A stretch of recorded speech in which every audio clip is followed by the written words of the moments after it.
in a remote Austrian military camp surrounded by towering alpine peaks. 30 VIP Allied hostages sit in uncomfortable silence, anxiously awaiting their fate.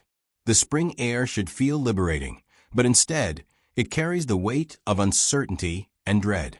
Among them are Winston Churchill's nephew, Giles Romilly, members of the British royal family, including Viscount Lascelles and the Master of Elphinstone, high-ranking military officers, and other invaluable figures whose capture had been considered propaganda victories for the Reich. It's late April 1945, and the Third Reich is crumbling like a sand castle before an incoming tide. Soviet forces are closing from the east, American troops from the west. The prisoners can hear the distant thunder of American artillery, growing louder with each passing hour, each rumbling explosion a countdown to either liberation or execution. But they wonder, will they live to see their rescuers? Or will the Germans use them as final bargaining chips in a desperate negotiation? Perhaps worse, will they be executed out of pure spite by fanatics who refuse to accept defeat? The hostages trade nervous glances. Some pace the compound. Others sit motionless, lost in thought. They've heard the rumors about Hitler's plans for a final stand in these very mountains, a national redoubt, where the most devoted Nazis would fight to the last man. If that nightmare scenario unfolds, these prisoners would be the first casualties. Suddenly, the roar of a powerful engine cuts through the mountain silence. A huge black Mercedes-Benz, its chrome gleaming despite the chaos of war, pulls up to the camp gates with an air of theatrical menace. The vehicle looks absurdly pristine in a world that has been bombed, burned, and broken. The door opens, and out steps a menacing figure in a perfectly pressed SS uniform adorned with high-ranking insignia that reflects the afternoon sun. Every crease is sharp, every button polished. His bearing radiates authority and danger. This is SS Obergruppenführer Gottlob Berger, one of Hitler's inner circle, one of his so-called 12 apostles. His men call him the Almighty in a play on his first name, which literally means praise God in German.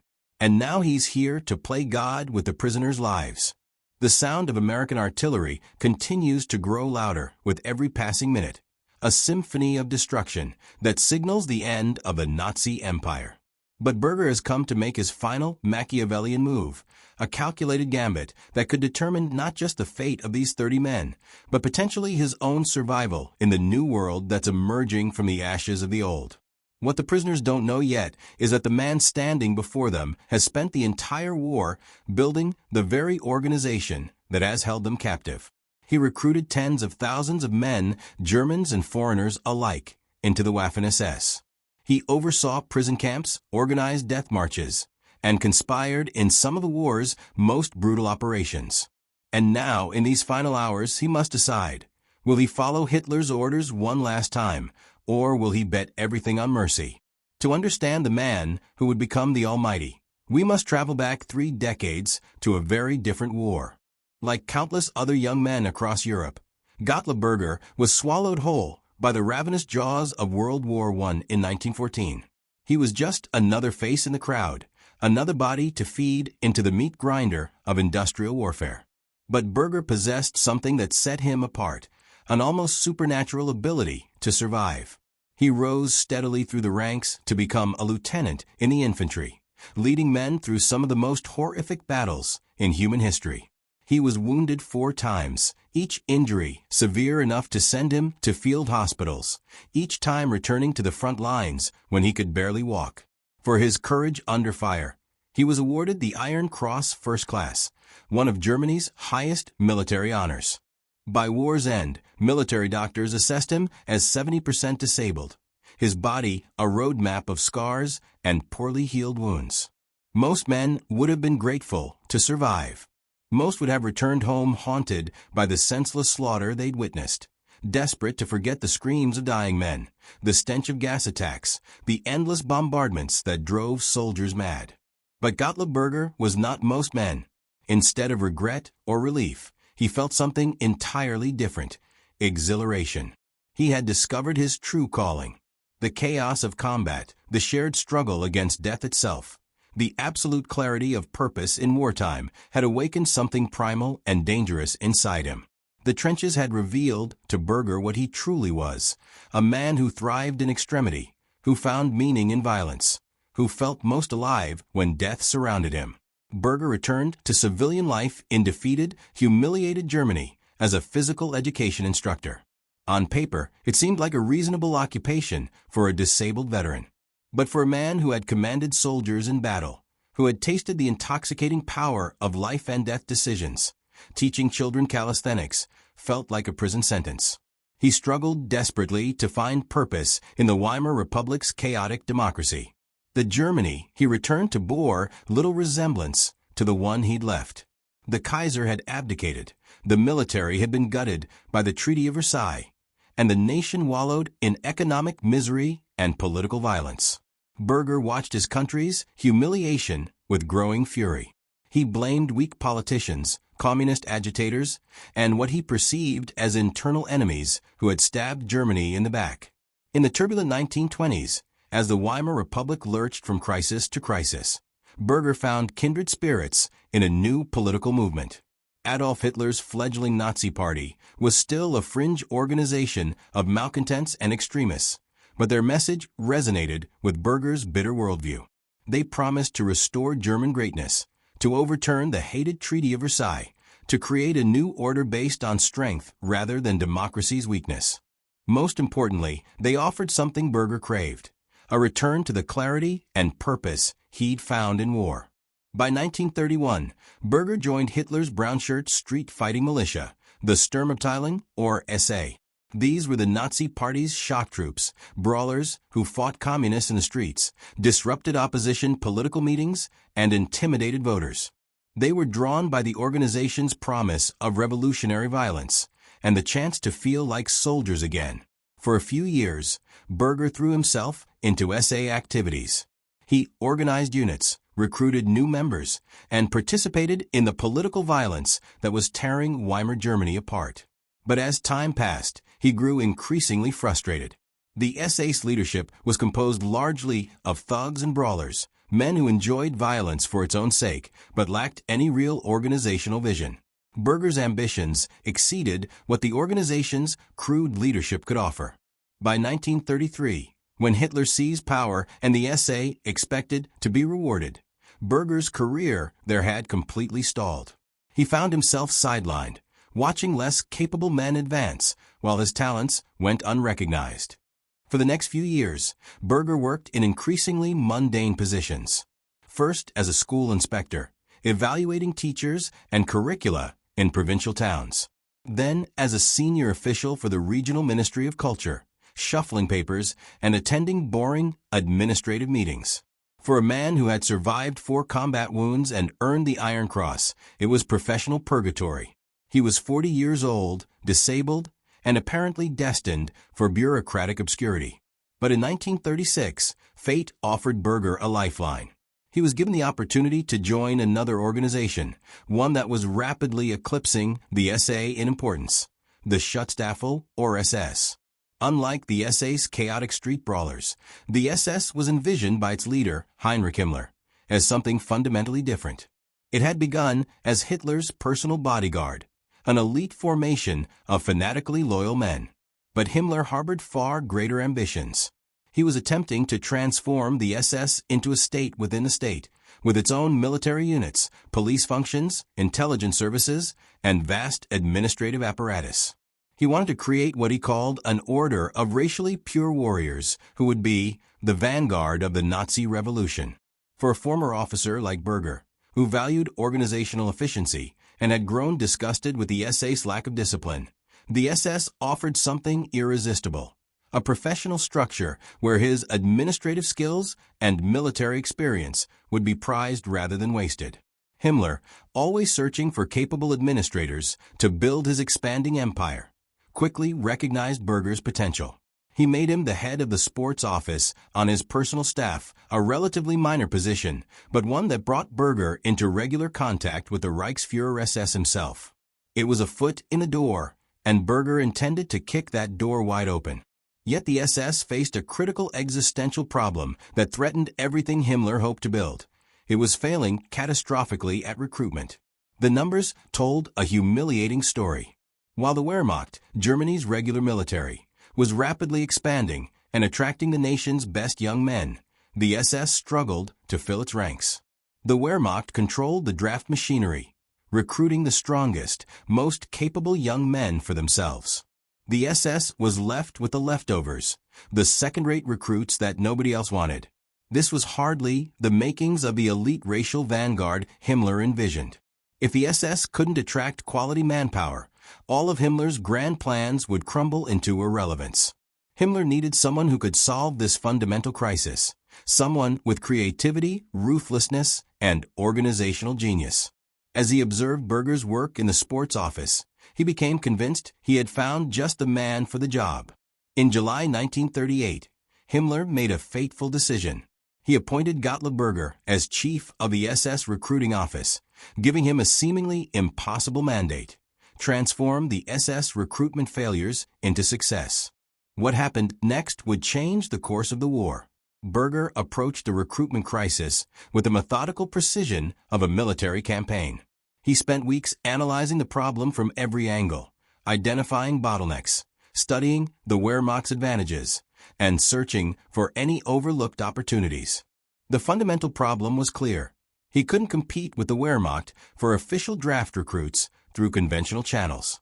The military had legal authority and institutional advantages the SS simply couldn't match.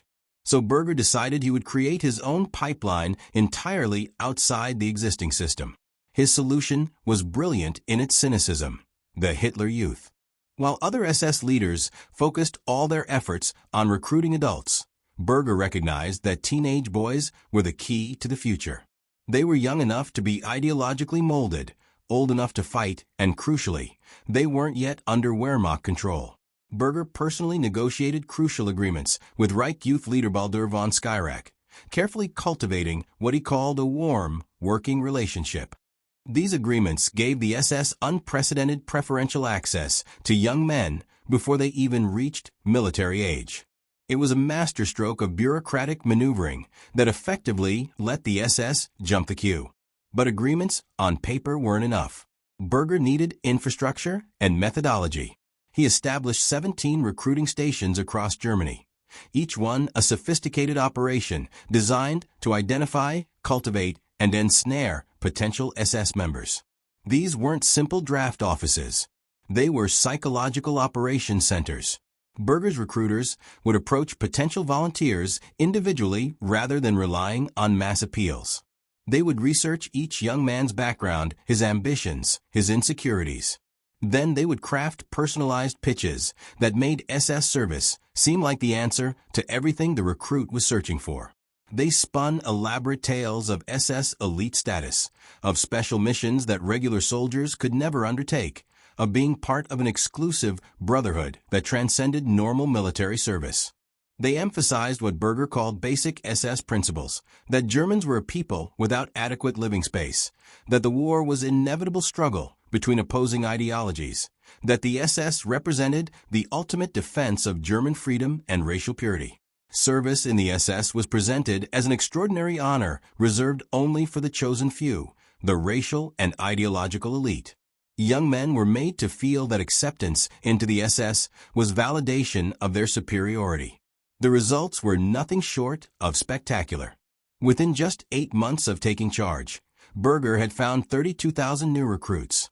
To put this in perspective, this was more than the General SS had managed to recruit in several previous years combined.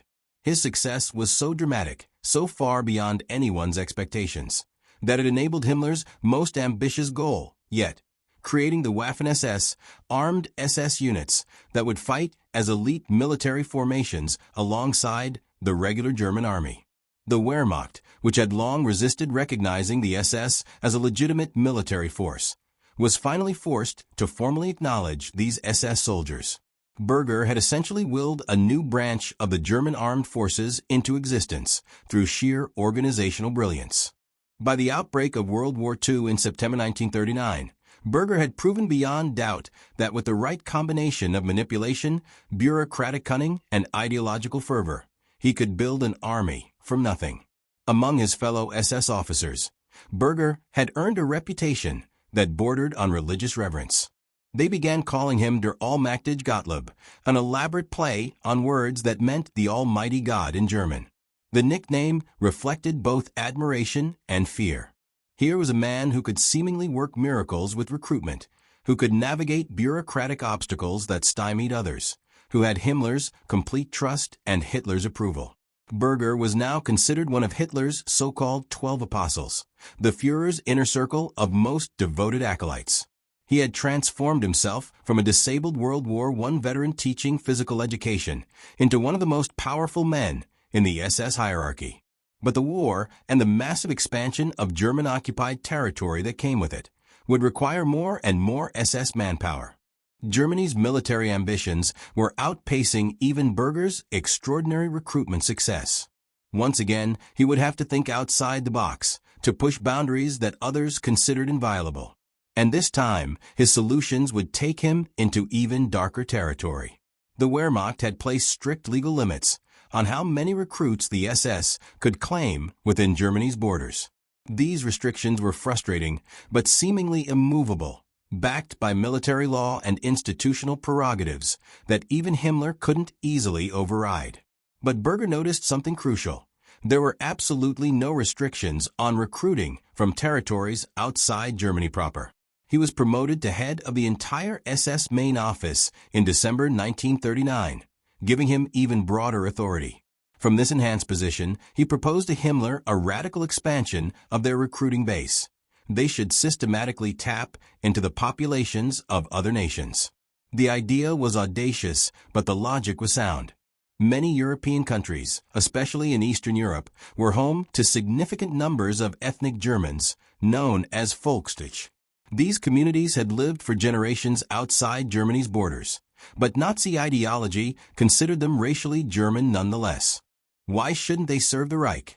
Starting in May 1940, Berger's son-in-law Andreas Schmidt helped him extract over 1,000 Volksdeutsch volunteers from then-neutral Romania through a combination of propaganda, social pressure, and implied threats. It was a test case, and it proved the concept worked.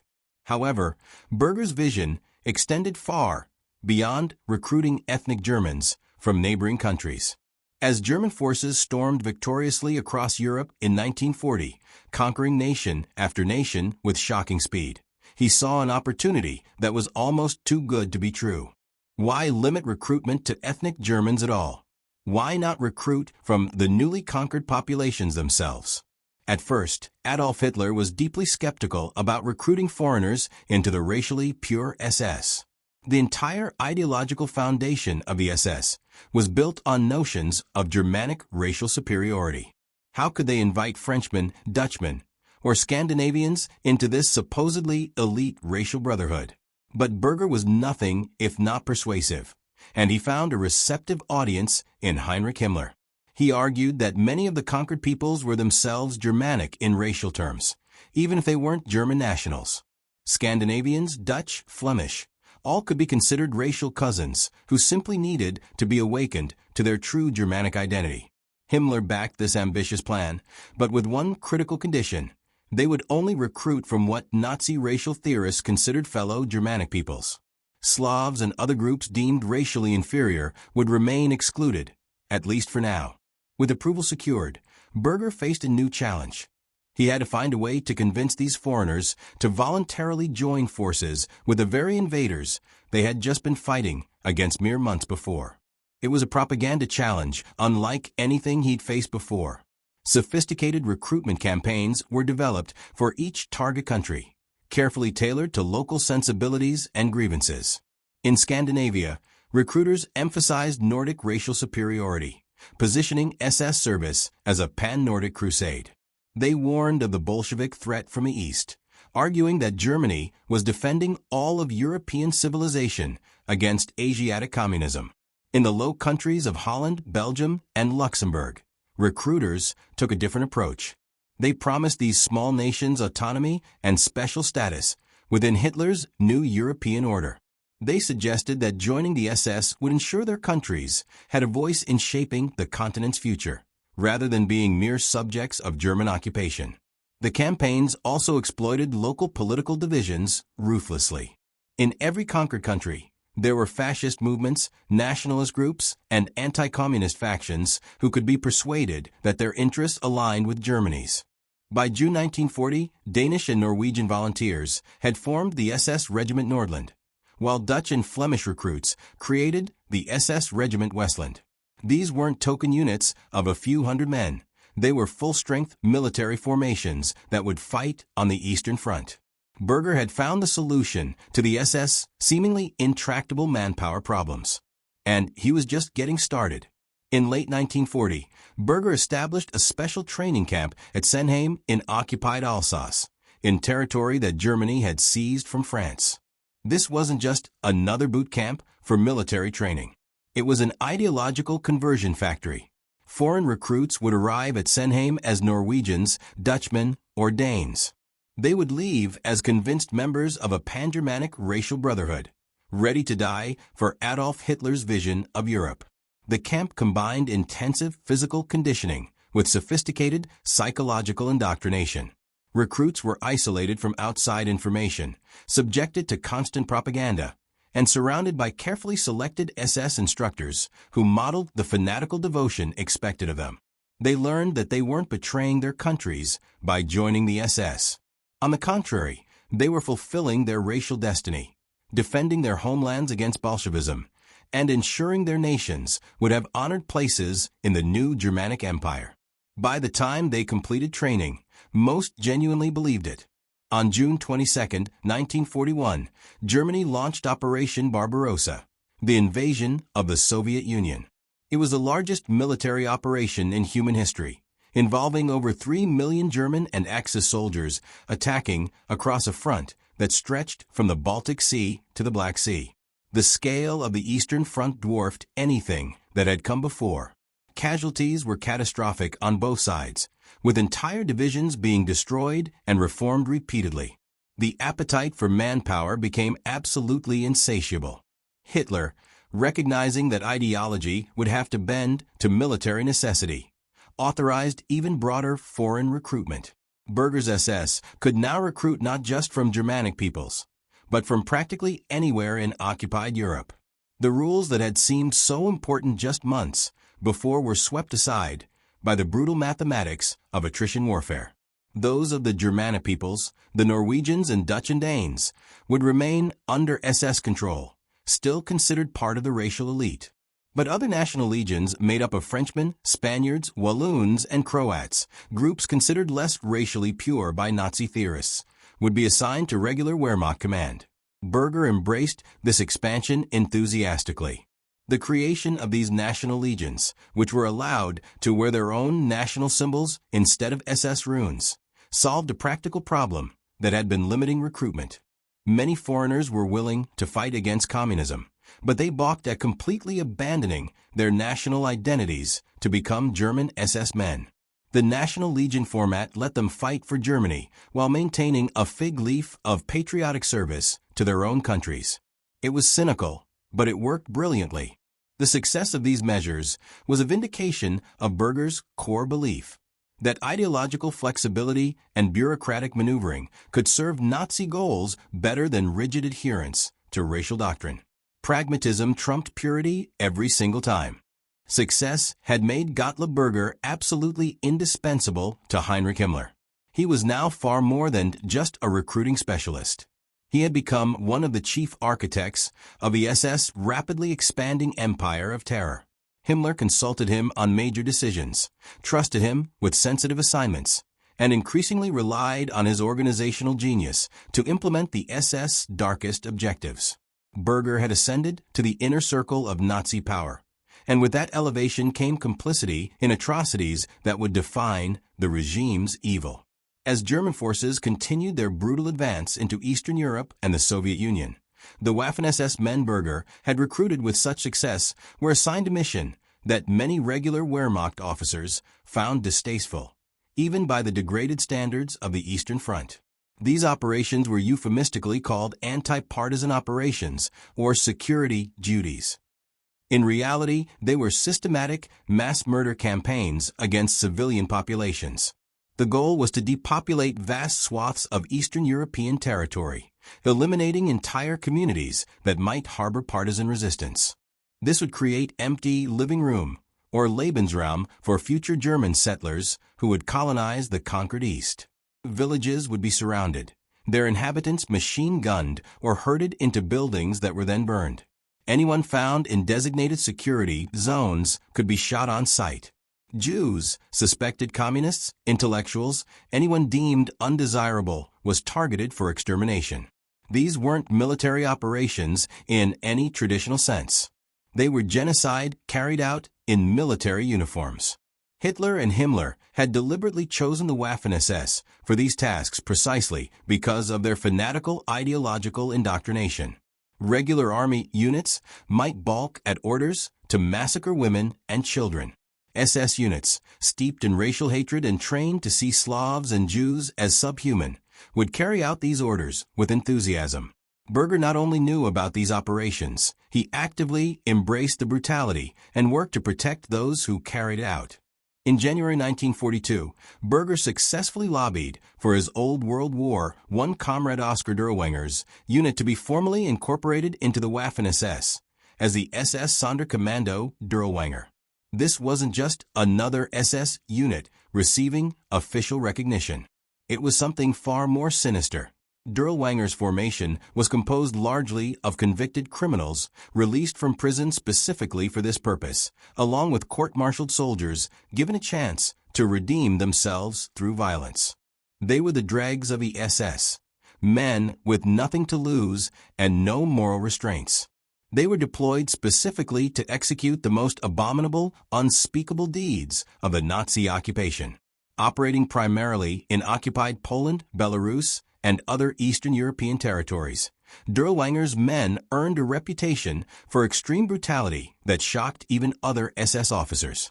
They didn't just kill, they tortured, they raped, they engaged in sadistic violence that served no military purpose whatsoever.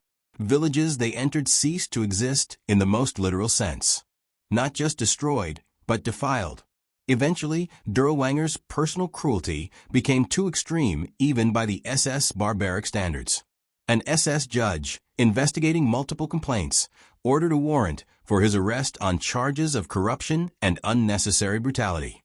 But when the arrest order reached Himmler's desk, Berger intervened personally to protect his old friend. He wrote to Himmler arguing that Dirlewanger's methods, however harsh, were necessary for the realities of partisan warfare. He famously told the Reichsfuhrer SS, quote, "A savage country cannot be governed in a decent manner." Himmler accepted this argument, and Dirlewanger remained in command. The massacres continued. It was a perfect encapsulation of Berger's evolution. The disabled World War I veteran, the physical education teacher, had become the living embodiment of SS ruthlessness, a man who would protect war criminals because they served the regime's purposes. Meanwhile, as Waffen-SS casualties mounted steadily on the Eastern Front, where Soviet resistance proved far more determined than Hitler's planners had anticipated, Berger's recruitment methods became increasingly coercive and desperate. The days of persuasive propaganda and appeals to idealism were rapidly giving way to outright conscription, threats, and force. In occupied territories, his recruiters began to operate more like press gangs than military recruiters. Young men would be rounded up at public gatherings, given cursory medical examinations, and informed they were now members of the Waffen-SS, whether they liked it or not. Those who actively resisted faced imprisonment, beatings, or threats against their families. The voluntary nature of SS service, which had always been more propaganda than reality, was now abandoned entirely. While this strong-arm approach undeniably helped boost the numbers in the short term, there were major concerns within the SS hierarchy that the quality of recruits was decreasing significantly. A recruitment drive in Hungary between March and May 1942, aimed exclusively at Volksdeutsch, managed to extract 16,500 men. On paper, it looked like another Berger success story. But when these men actually arrived at SS training camps, serious problems became apparent. Many turned out to be ethnic Hungarians who had lied about their German ancestry to avoid persecution. Others were medically unsuitable, too old, too young, or physically unfit for military service. Still others were openly reluctant to serve, making discipline problems inevitable. Berger didn't seem particularly concerned by these quality issues. To him, numbers were all that mattered by this point. The Eastern Front was consuming men at an apocalyptic rate, and his job was to feed the beast, regardless of the caliber of meat he was providing. Indeed, Berger's solutions to recruitment and funding problems were becoming as creative as they were morally repugnant. In November 1942, he proposed the formation of a new Hungarian division of the Waffen-SS. This wasn't particularly unusual. He'd formed numerous national divisions by this point. But his suggested funding mechanism was breathtaking in its cynicism.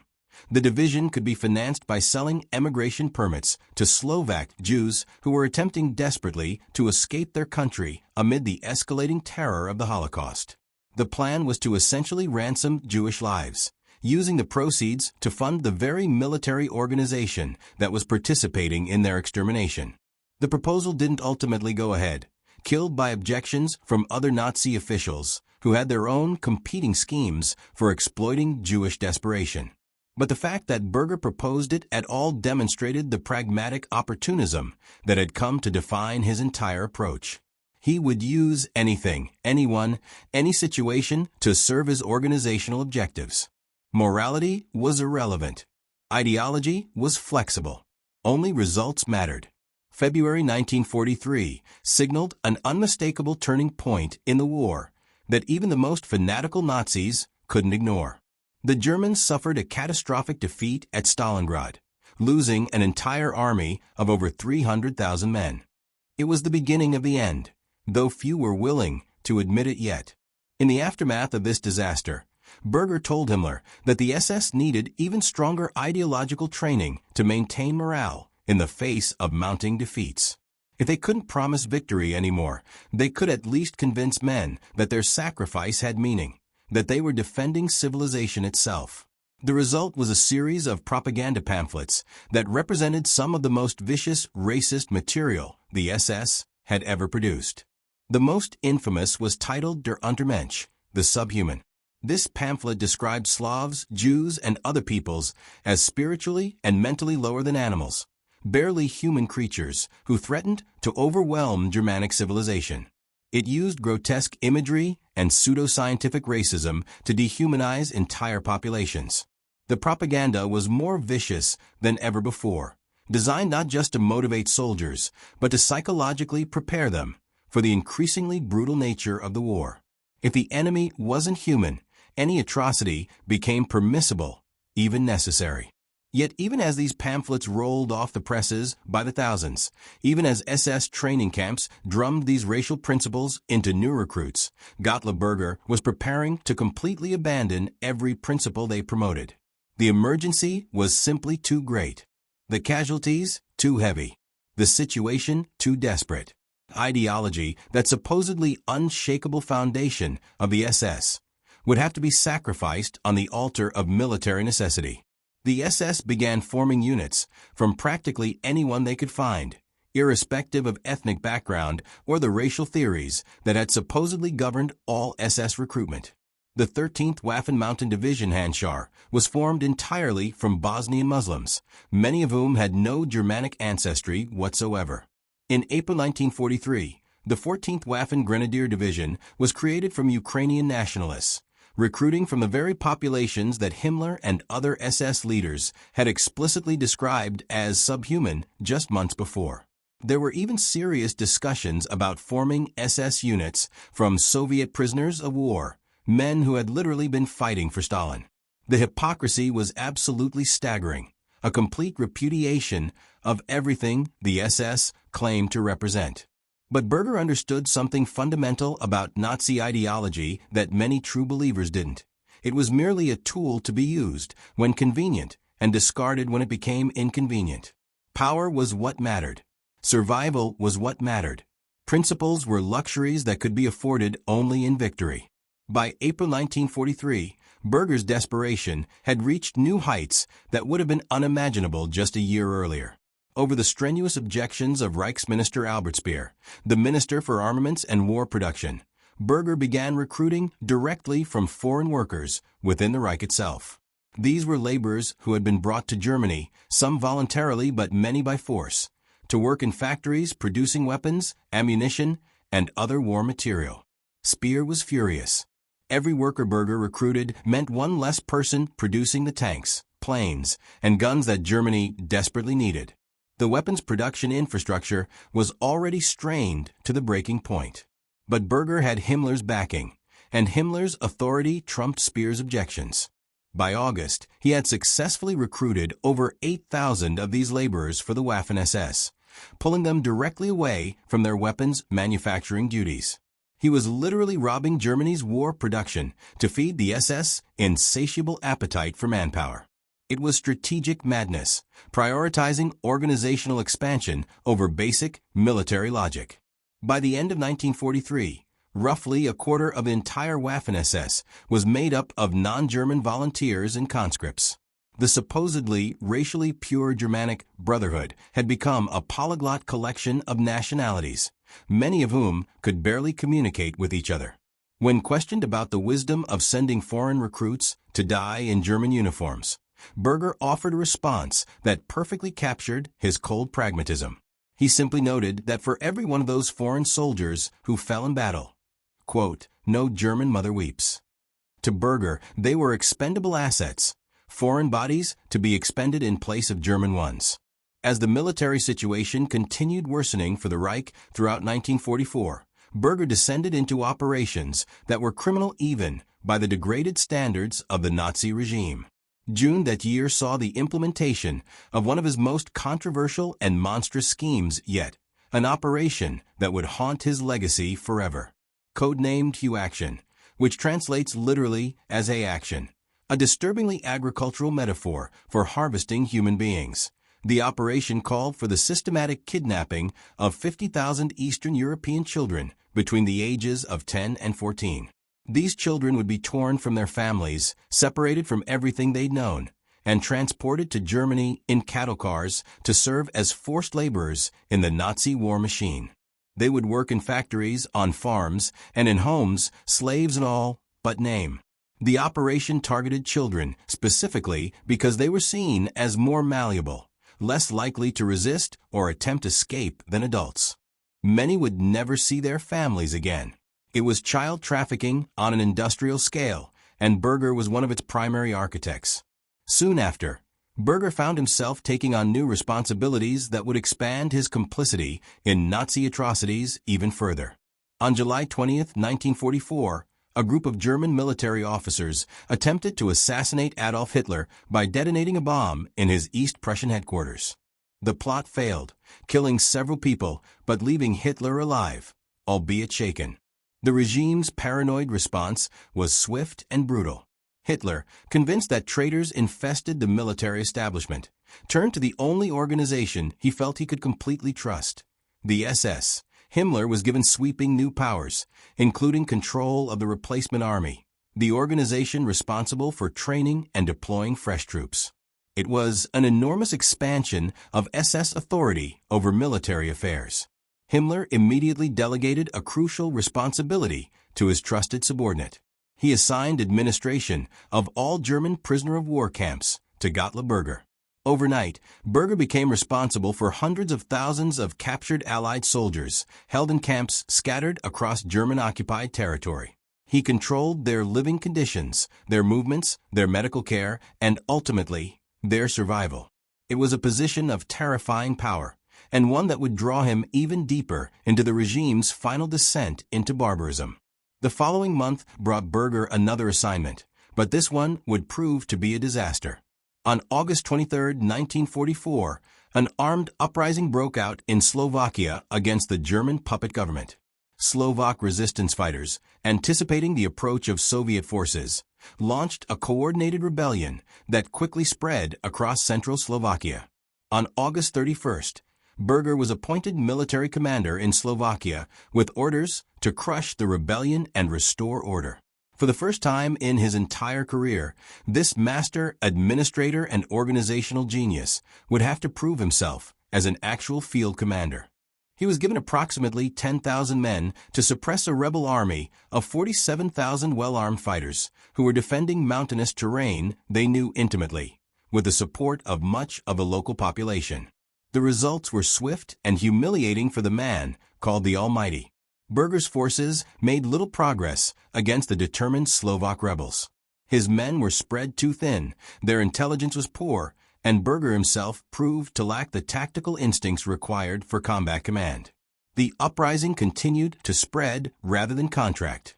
By mid-September, after weeks of fighting, he had managed to pacify only western Slovakia and the Vav Valley region. The main rebel stronghold in the mountains remained completely intact, and the insurgents had successfully tied down German forces that were desperately needed on other fronts. It was an embarrassing failure that exposed Berger's limitations. He was a master bureaucrat and recruiter, but he was no general. On September 19th, after less than 3 weeks in command, Himmler quietly replaced Berger with an experienced SS police leader, SS Obergruppenführer Hermann Höfel, who would eventually crush the revolt with additional troops and the kind of brutal methods that came naturally to SS police units. For Berger, it was a stinging personal defeat, a rare failure in a career built on an unbroken string of bureaucratic victories. But the Nazi regime still had uses for Gottlob Berger's organizational skills, perhaps now more than ever. Almost immediately after his Slovak humiliation, Berger was appointed as one of 2 chiefs of staff for the Volkssturm, Hitler's desperate attempt to create a civilian militia from Germany's remaining male population. With the regular army bleeding to death on multiple fronts, the regime was now calling up everyone who could hold a rifle. Men in their 60s and 70s, boys as young as 12, office workers, teachers, factory managers, anyone with 2 arms and a pulse. These untrained civilians would be given worn-out rifles, a handful of bullets, perhaps an obsolete Panzerfaust anti-tank weapon, and told to defend Germany against the most powerful armies the world had ever assembled. It was madness born of desperation, but Berger threw himself into organizing this tragic farce with the same administrative energy he'd brought to SS recruitment years earlier. The Volkssturm would prove utterly ineffective militarily, but it would add tens of thousands more names to the war's death toll. January 1945 brought the coldest winter in decades to Central Europe. Temperatures plummeted to minus 13 degrees Fahrenheit and lower. Blizzards swept relentlessly across the frozen landscape, burying roads and paralyzing transportation. It was in these apocalyptic conditions that Gottlob Berger would oversee one of the most brutal chapters in the entire war, an operation that would add thousands more deaths to his ledger of responsibility. As Soviet forces launched their massive Vistula-Oder offensive on January 12th, advancing with shocking speed through Poland and East Prussia, German authorities began frantically evacuating prisoner-of-war camps across the eastern territories. Over 257,000 Western Allied prisoners of war were held in German military camps, scattered across Poland, East Prussia, and other territories that were now directly in the path of the Soviet advance. These were British, American, Canadian, French, and other Allied soldiers who had been captured during various campaigns and held in camps administered under Berger's authority, rather than leave them behind to be liberated by the advancing Red Army, which would have been the humane choice. Berger's administration ordered them to march west, deeper into German territory. The first evacuations began on January 19th from camps in Silesia and were soon joined by camps across Poland and East Prussia. Long columns of prisoners, many already seriously weakened by years of inadequate food and harsh captivity, were forced to walk westward in the worst winter weather in living memory. They marched with completely inadequate clothing. Most wore the same thin uniforms they'd been captured in, sometimes years earlier, now threadbare and offering virtually no protection against sub-zero temperatures. Food was essentially non-existent. Guards would occasionally provide a handful of bread or some watery soup, but for days at a time, the prisoners marched on empty stomachs, their bodies consuming themselves to stay warm. They marched between 10 and 25 miles per day, an exhausting pace even in good conditions, absolutely brutal in winter. At night, if they were lucky, they might be herded into a barn or church to sleep on the frozen ground. More often, they simply collapsed wherever the column stopped, sleeping in the open snow, waking to find the men beside them had frozen to death during the night. Few had proper boots. Many wrapped their feet in rags torn from blankets or clothing. Others marched barefoot through the snow, leaving bloody footprints behind them, their feet turning black with frostbite. The guards themselves were suffering terribly, but they had orders. Keep the columns moving west. Shoot anyone who couldn't continue. By the end of February, Berger's administration had over 80,000 Allied prisoners trudging westward in scattered columns across the collapsing Reich, a massive logistical nightmare unfolding in slow motion. As these grimly nicknamed death marches continued into March and April 1945, even the minimal organization that existed at the beginning broke down completely. The guards escorting Berger's prisoner columns sent increasingly desperate reports back to SS headquarters. They complained bitterly that they had been essentially abandoned to fend for themselves under impossible conditions. They would frequently reach railroad junctions where they'd been promised trains would be waiting to transport prisoners the rest of the way. But the trains had been delayed indefinitely or commandeered for more urgent military purposes, or simply didn't exist outside the fantasies of SS planners who no longer had any grasp of reality. So the columns would simply continue marching directionless, with guards who had no idea where they were supposed to go. Some columns wandered in circles. Others marched directly into combat zones. The roads were clogged with refugees fleeing the Soviet advance, with retreating German military units, with vehicles that had run out of fuel and been abandoned. Everything was chaos. Prisoners died by the hundreds, then by the thousands. They died from exposure, from starvation, from exhaustion, from dysentery and typhus that spread through the weakened columns. They died from being shot by guards who were themselves panicking. They died from Allied bombs dropped by pilots who couldn't distinguish POW columns from military units. The exact death toll will never be known with certainty, but historians estimate that thousands of Allied prisoners of war died during these marches that Berger's administration had ordered and nominally supervised. As the Third Reich entered its final weeks in April 1945, Berger's role as the administrator of these death marches had made him complicit in yet another atrocity, another unnecessary tragedy in a war filled with them. But Gottlob Berger, ever the pragmatist, was already preparing for one final calculated performance that might just save his life. On the evening of April 12, 1945, SS troops arrived at the gates of Colditz Castle, the supposedly escape-proof fortress where the Germans held their most troublesome Allied prisoners. The men inside had spent the entire day listening to distant American artillery fire, the beautiful sound of approaching liberation. They knew freedom was only hours, perhaps a day at most, away. Instead, they watched with growing dread as German soldiers formed a precise double line outside the ancient fortress walls. The SS had come for a very specific group of prisoners, men who had been kept segregated from the general POW population throughout their captivity. They were called the prominent ones, the VIPs. These were not ordinary soldiers. They were the relatives and associates of high-ranking Allied leaders, men whose bloodlines made them extraordinarily valuable. Giles Romilly, nephew of Winston Churchill. Viscount Lascelles, nephew of King George VI and next in line to the British throne after the King's daughters. The Master of Elphinstone, another royal nephew, along with the sons of prominent politicians, high-ranking officers from old aristocratic families, and other men whose capture had been considered major propaganda. Victories for the Reich. The prisoners had long suspected this day would come. For years, they'd heard rumors about Hitler's plans, whispered speculation that the Führer intended to use them as human shields in his rumored final stand in the Bavarian Alps, his so-called national redoubt. Or perhaps they would be used as bargaining chips, ransomed for better surrender terms when Germany's defeat became undeniable. Or, in the darkest scenario, they would simply be executed out of spite, murdered to deny the Allies the symbolic victory of their liberation. Before midnight on April 13th, 30 of these prominent prisoners were loaded onto 2 ramshackle buses and driven east through the night, away from the approaching Americans, deeper into what remained of German-controlled territory.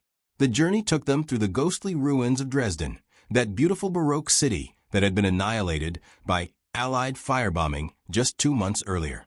The devastation was apocalyptic, entire neighborhoods reduced to ash, with the skeletons of famous churches rising from the rubble like tombstones. The buses continued south into Austria, finally arriving at a small military camp in the mountains, surrounded by snow-capped alpine peaks that would have been beautiful under any other circumstances.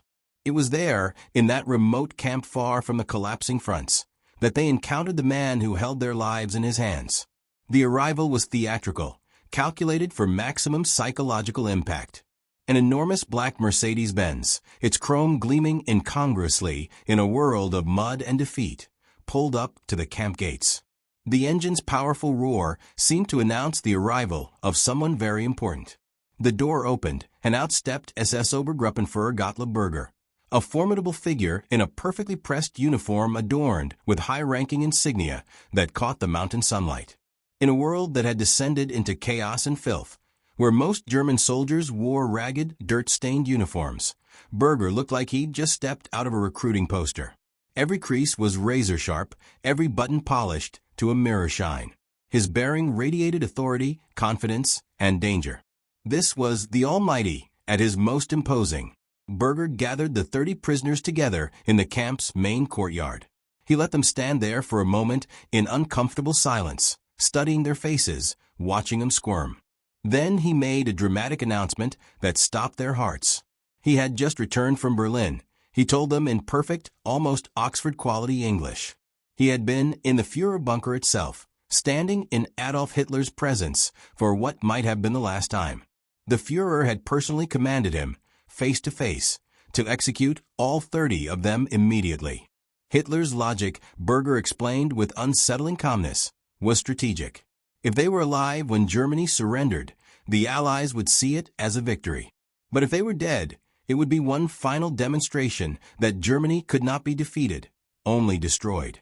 One last defiant gesture. The prisoners stood frozen, some trying to maintain dignity, others visibly shaking. They could hear American artillery in the distance, tantalizing proof that liberation was so close. To die now, within hours of rescue, seemed like the cruelest fate imaginable. Berger let his words hang in the mountain air, watching their reactions, timing his revelation for maximum effect. Then, after a pause that felt like an eternity, Gottlob Berger delivered his surprise. He had no intention whatsoever of following that order. Instead, he would personally escort them safely to Allied lines and hand them over himself. He would deliver Churchill's nephew, the King's nephews, all of them, alive and unharmed, directly to American or British forces.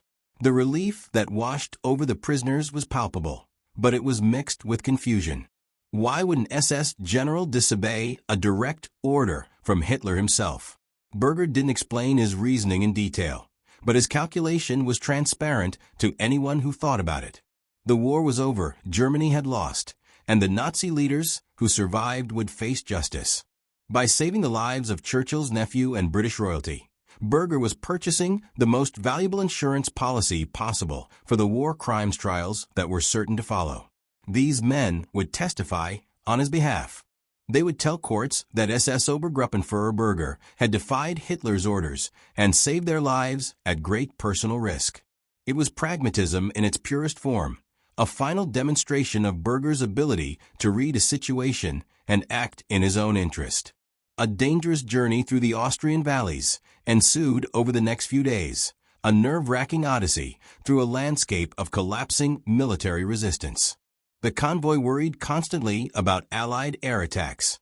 American fighter bombers were roaming the skies freely now, strafing anything that moved on the roads. The prisoners were in the bizarre position of hoping they wouldn't be killed by their own side's aircraft, which couldn't distinguish this particular convoy from legitimate military targets. They also feared encountering rogue SS units in the mountains, fanatical holdouts who might be eager to carry out Hitler's original death sentence if they discovered who was in these vehicles. Every checkpoint was tense. Every encounter with German military units was potentially fatal. But true to his word, displaying the organizational competence that had defined his entire career, Berger navigated all these obstacles successfully. He used his authority to bluff past checkpoints, requisition fuel when needed, and kept the convoy moving steadily toward American lines. On April 30th, Adolf Hitler committed suicide in his Berlin bunker. The man Berger had called the Führer, the leader he'd served for over a decade, shot himself in the head rather than face capture. Berger received the news without visible emotion and continued his journey west.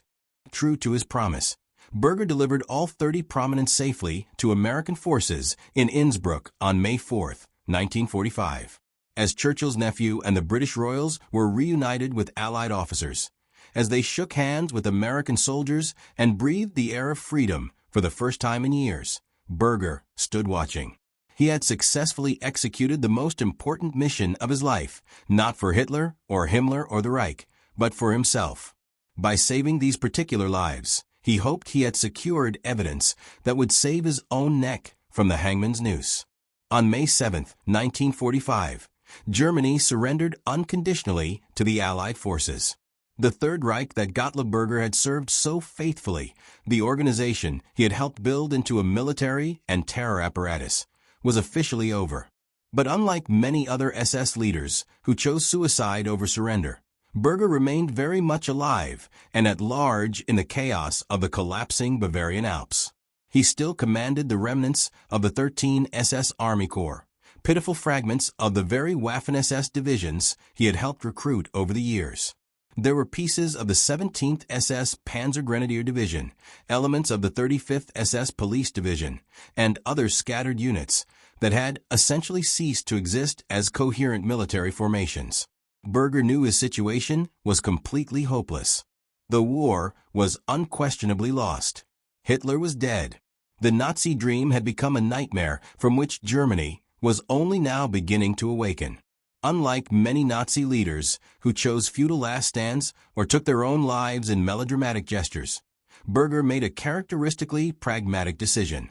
He would surrender, but he would do so on his own terms, to forces that would treat him as a prisoner of war rather than as subhuman vermin to be shot on sight. On May 9th, just 2 days after Germany's official surrender, Berger managed to locate a regimental commander of the 101st Airborne Division, the famous Screaming Eagles, who had parachuted into Normandy on D-Day and fought their way across Europe. He formally surrendered to U.S. forces, presenting himself as a high-ranking military officer rather than as the architect of atrocities he actually was. The next day, he was formally arrested and placed in Allied custody. The American officers who processed him didn't yet fully understand who they had captured or what he had done. But they would learn. And now, the man who had spent his entire career managing other people's fates, deciding who would live and die, who would be recruited or rejected, who would march and who would rest, would finally discover his own fate in the hands of others. For 2 long years after his arrest, Berger remained in Allied custody, while prosecutors painstakingly prepared their case against him. The scale of Nazi crimes was still being uncovered, still being catalogued, still being understood. New horrors were revealed almost daily as concentration camps were liberated, mass graves discovered, and survivors began telling their stories. Berger's role in the SS hierarchy, his position as one of Himmler's most trusted lieutenants, made him a prime candidate for the war crimes trials that would follow the main Nuremberg proceedings. Prosecutors interviewed thousands of witnesses, sifted through mountains of captured documents, and slowly built an overwhelming case against the Nazi leadership and the organizations they had commanded. On November 18, 1947, the final indictment was formally lodged against Gottlob Berger and 20 co-defendants in what became known as the Ministry's Trial, one of the subsequent Nuremberg proceedings targeting government officials who had helped run the Nazi state. When proceedings finally began on January 6, 1948, in the same Nuremberg courtroom where the major Nazi leaders had been tried 2 years earlier, Berger faced 8 counts of war crimes and crimes against humanity. The charges were devastating, a comprehensive indictment of his entire career. Complicity in the murder of prisoners of war during the death marches he'd administered. Participation in the concentration camp system through his SS administrative roles. The enslavement and kidnapping of children through the Hugh Action program, and membership in criminal organizations, specifically the SS in its various forms. The prosecution had done meticulous homework. They produced internal SS documents bearing Berger's signature.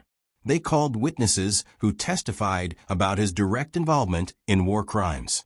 They traced the bureaucratic chains of command that led directly to his desk.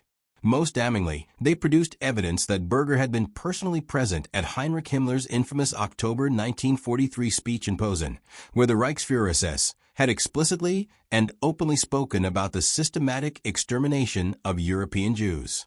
This speech, delivered to SS leaders behind closed doors, had been recorded. Himmler's voice could be heard on tape praising the SS for carrying out the difficult task of Jewish extermination, calling it a glorious page in our history. Berger had sat in that audience. He had heard those words directly from Himmler's mouth. Berger's defense counsel worked desperately to distance their client from the worst atrocities. They argued that he was merely a recruiting specialist, an administrator who had no direct involvement in combat operations or the concentration camps. They claimed he was following orders, that he had no choice, that he was just a cog in a vast machine. When prosecutors confronted Berger about the Posen speech, his lawyers claimed absurdly that he hadn't understood the word extermination to refer specifically to Jews, that he'd interpreted it metaphorically. The prosecutors responded by presenting Berger's own wartime writings, internal SS memoranda, where he'd explicitly referenced Jewish extermination policies. His claimed ignorance was revealed as a transparent lie. On the death marches, Berger's defense attempted to portray him as simply following Geneva Convention requirements to evacuate prisoners ahead of advancing armies. They even claimed he had protested against the evacuation orders, that he was, quote, without power or authority to countermand or avoid the order. The prosecution countered with the brutal reality of what had actually happened under his administration. They presented testimony from survivors who described marching barefoot through snow, watching comrades collapse and die from exposure and starvation, being shot for stopping to rest. They presented casualty figures. Thousands of Allied prisoners of war had perished during marches that were, quote, conducted under the authority of the defendant Berger, chief of prisoner of war affairs. Yet the court also heard evidence that complicated the simple narrative of Berger as pure evil. American prosecutors, to their credit, presented a complete picture that included Berger's intervention to save the prominent. Witnesses testified that Berger had personally disobeyed Hitler's direct orders to execute Churchill's nephew and the other high-value prisoners. He had undertaken a dangerous journey to deliver them safely to Allied lines when he could have simply followed orders and shot them. Several of the prominent themselves appeared to testify. They acknowledged that Berger had saved their lives, possibly at great personal risk, given Hitler's paranoid state in the final weeks of the war. It was evidence of character that couldn't be ignored, even though it had been motivated by self-interest. On April 13, 1949, exactly 4 years after Berger had loaded the prominent onto those buses at Colditz, the verdicts were finally announced.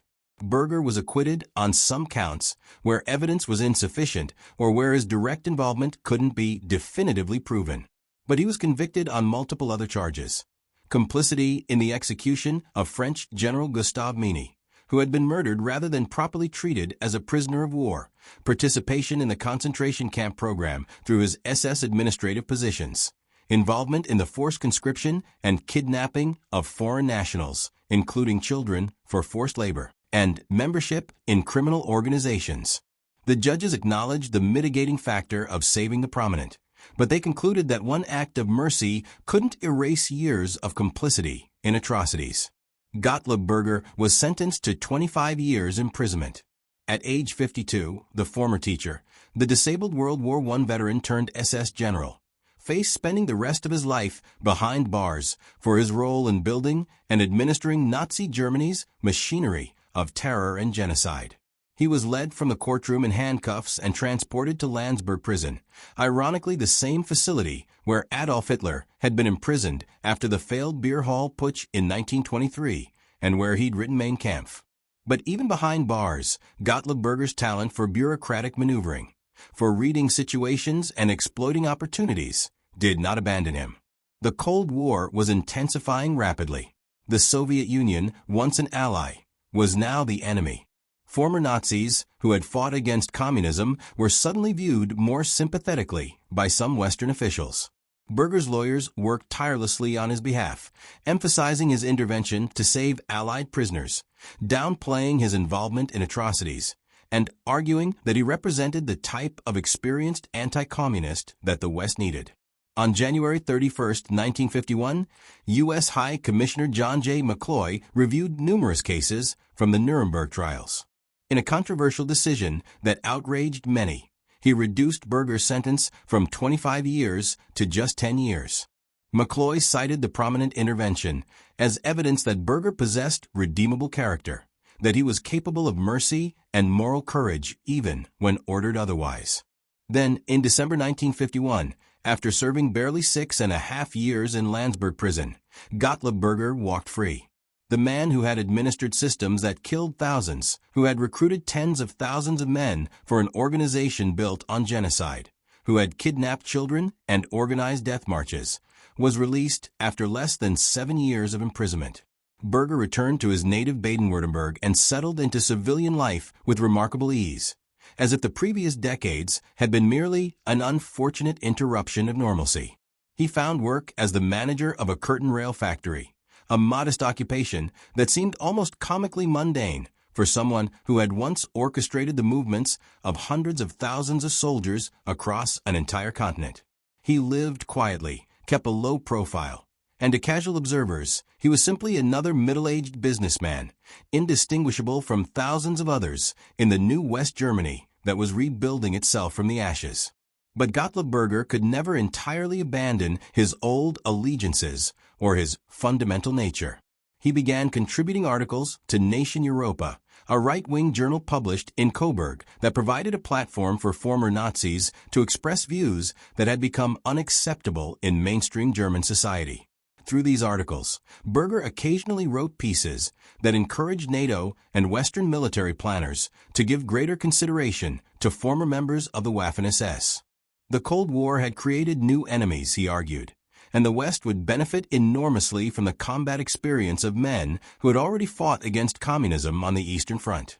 It was a final demonstration of his lifelong ability to adapt ideology to changing circumstances, to identify opportunities even in defeat. The Waffen-SS, which had participated in countless atrocities, which had been declared a criminal organization at Nuremberg, was now being repackaged by Berger as a potential Cold War asset. Pragmatism, not principle, had been his guiding star throughout his entire life. Even in defeat, even in disgrace, that fundamental orientation remained unchanged. Gottlob Berger passed away peacefully on January 5, 1975, in Dresden, the same small Württemberg town where he had been born 78 years earlier. His life had come full circle, ending where it began, in the rolling hills of southwestern Germany. The obituaries in local newspapers described him simply as a former soldier and businessman, with only brief mentions of his wartime service. Most made no reference at all to his role in the SS hierarchy or his conviction at Nuremberg. To his neighbors, to the people who had known him in his final decades, he was just Herr Berger, the curtain rail factory manager, a quiet man who kept himself. The full truth of what he had done, the thousands of lives destroyed by systems he had built and administered, remained largely unknown to those around him. He was buried in a modest grave, attended by family and a few old comrades. There were no SS uniforms at his funeral, no Nazi salutes, nothing to draw attention or controversy. History remembers Gottlob Berger as the Almighty, the master recruiter who built the Waffen-SS into a massive military force through a combination of propaganda, manipulation, and eventually outright coercion. He recruited Germans and foreigners, believers and skeptics, volunteers and conscripts, ultimately abandoning every principle he claimed to uphold in pursuit of raw numbers. He administered prisoner of war camps and oversaw death marches that killed thousands. He protected war criminals like Oskar Dirlewanger. He participated in schemes to kidnap children for forced labor. Yet he also saved 30 Allied prisoners when ordered to execute them, an act of mercy that was calculated and self-serving, but nevertheless genuine. He was a man of contradictions. capable of both cruelty and mercy, driven by ambition, but also by a twisted sense of duty, intelligent and organized, but ultimately serving monstrous purposes. In the end, Gottlob Berger represented something perhaps more disturbing than the stereotypical Nazi fanatic. He was the pragmatic bureaucrat, the efficient administrator who could rationalize any action, abandon any principle, and serve any master if it advanced his interests. He proved that you didn't need to be a sadist or a true believer to participate in genocide. You just needed to be ambitious, flexible, and willing to put organizational success above human decency. That perhaps is his most chilling legacy, the demonstration that ordinary administrative competence, divorced from moral constraints, can facilitate extraordinary evil. The curtain rail factory manager, who died peacefully in his hometown, had once been called the Almighty. And for a brief, terrible period in human history, within his sphere of influence, within the systems he built and administered, he had indeed played God with countless lives. Most of those lives were extinguished. A fortunate few, like the 30 prominent, survived. And Gottlob Berger himself survived as well, outliving the regime he served, outliving most of his victims, dying peacefully in bed at age 78. In the calculus of justice, it hardly seems fair. But then again, Gottlob Berger had never been particularly concerned with fairness, only with survival. And in that, at least, he succeeded completely.